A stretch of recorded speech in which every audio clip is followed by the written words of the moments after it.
I've decided that Edgar is nothing but chaos and drool. He's almost 6 months old now, which means he has entered a season of full household lawlessness. He races through this house like a lunatic, bounces off furniture, and has decided that no surface in this home should remain unexplored. The dining table, the game table, the coffee bar, all of them are off limits, which of course only makes them more enticing.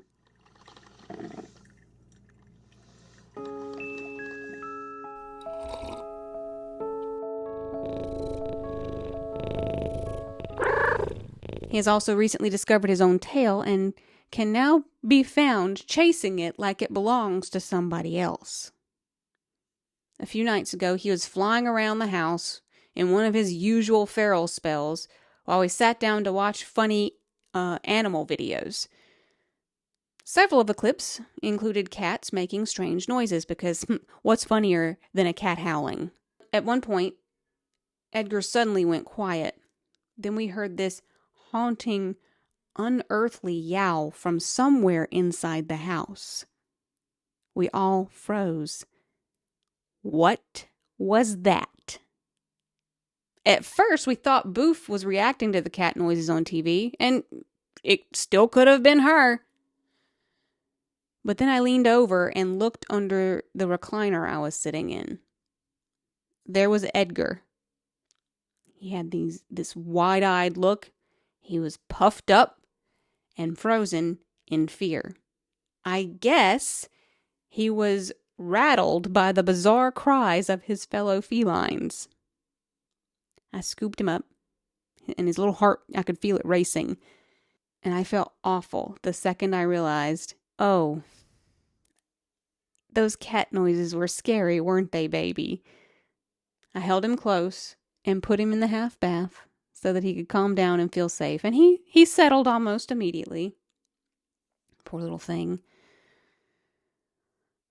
For all of his running and leaping, trespassing, tail chasing, and general household criminality, Edgar is still very much a baby.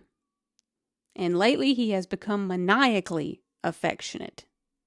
I can be busy in another room while he's perfectly content where he is, but the second I come in and sit down, he'll come in, zoom across the room, and into my lap like it's an emergency.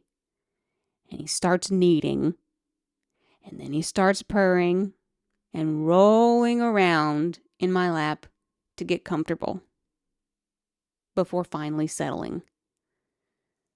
Tonight he looked up at me from my lap, completely blissed out, and the drool just poured out of his mouth into his own fur, and I don't think he even noticed.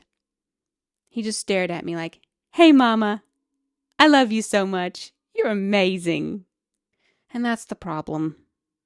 Because Edgar is a delinquent little goblin with hostile takeover ambitions.